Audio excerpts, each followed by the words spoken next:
They've been stuck up here for 5 minutes. The machine is stuck. The ride at Oaks Park that left a group of riders suspended upside down for nearly 30 minutes will open to the public once again. The ride suffered a malfunction 11 days ago that stopped it halfway through a 360-degree rotation, trapping riders upside down. That's our top story here at noon today. Thank you for joining us. I'm China Green. Oaks Park made the announcement this morning after they say the ride's manufacturer completed an inspection. The park says that the inspection found no mechanical, technical, or maintenance issues.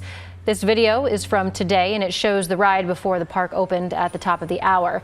The park says an independent state qualified inspector also took a look at the ride and cleared it to be used again. However, Oaks Park says that they will keep the ride 360 mode.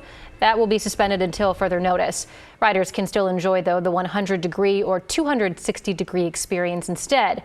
Oaks Park is already facing one lawsuit with one more potentially on the way. Some other local headlines that we're following for you. 2 people are dead and another is in the hospital after a crash involving a stolen car in southeast Portland. It happened around 139th and Division. Gresham police say just after midnight, they tried to stop a vehicle near 159th and Division, but it took off, later hitting a pole. They said it also crashed into another car at some point. That driver had minor injuries, but officials say the 2 men that were inside the stolen car were pronounced dead at the scene, and a third was seriously injured and taken to the hospital. TriMet is doubling down on safety and security for riders. Starting July 1st, a group of specific TriMet workers will increase enforcement of TriMet rules like paying your fare, not bringing items on board that leak and block aisles, and no smoking of any kind. TriMet says it's also hiring more cleaning and maintenance staff for its vehicles, platforms, and transit centers. And 10 people in Hillsborough are now without a home after a fire broke out in a duplex overnight. Neighbors on Northeast Barberry Court called it in just after 11 p.m. They reported seeing an orange glow behind a duplex, originally writing it off as a fire pit, but they later discovered smoke and a fire quickly growing out of control in the backyard. Once fire crews arrived, the duplex itself was on fire. Crews were able to evacuate everyone, with one person being sent to the hospital. The cause is under investigation. And those are some of your local headlines. A grease fire in North Portland filled the sky with smoke for more than 20 hours and is still smoldering. We'll show you that here in a second. But what you're seeing right now is a time lapse from our Rose City sky cam. You can see the giant smoke cloud right there just coming out. It took nearly 100 firefighters to get the flames under control. The building on the fire housed the Noodle factory, Shin Shin Foods, on North Thompson Street. The factory is now temporarily closed down. But right now, let's take a live look at the sky cam. This is our Rose City sky cam. You can kind of see the smoke out there from the fire. Again, this is going on 20 hours at this point. But around 4 o'clock yesterday afternoon, crews were dispatched to the scene, which eventually became a 4-alarm fire. Portland Fire says crews couldn't go inside to fight the fire, fearing the 100-year-old building could collapse at any point.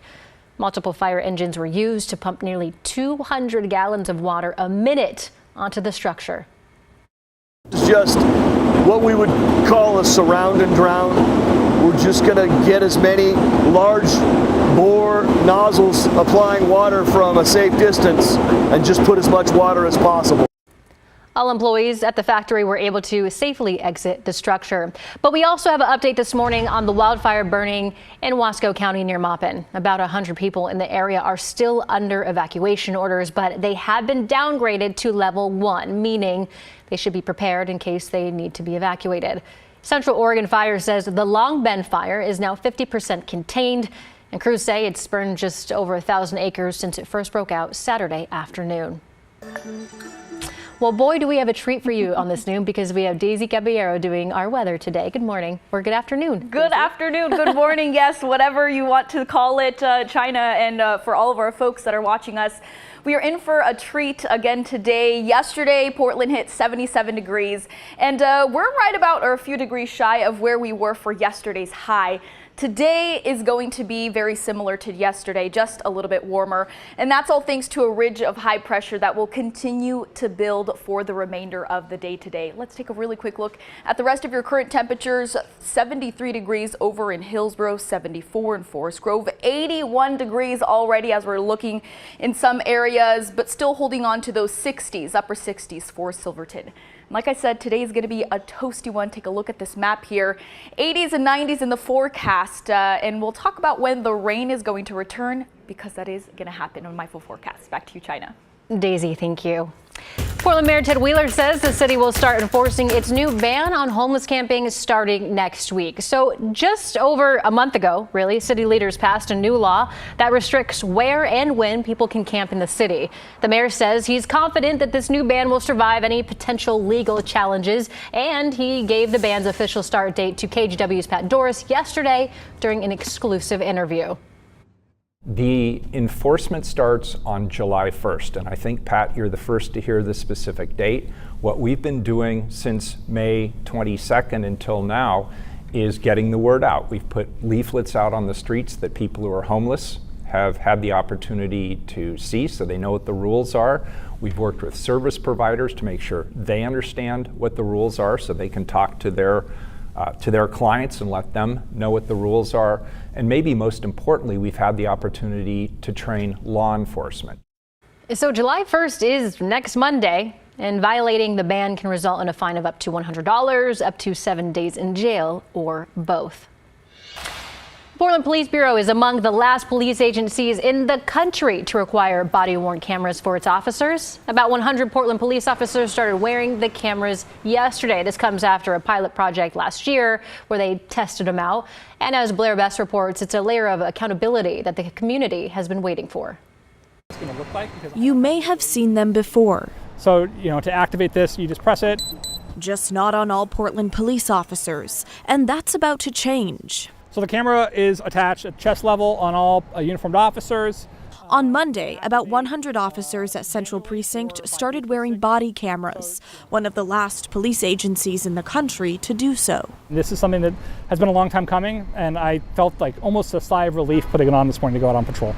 Certain situations will make the cameras automatically record, including when officers draw their guns, grab their taser, or activate sirens. I think it's a really good idea because it protects both the public and the police. It's a good thing that is happening now, at least, but it really could have happened way before this. It's a change that came too late for mothers like Rochelle Clark. He should be still here right now.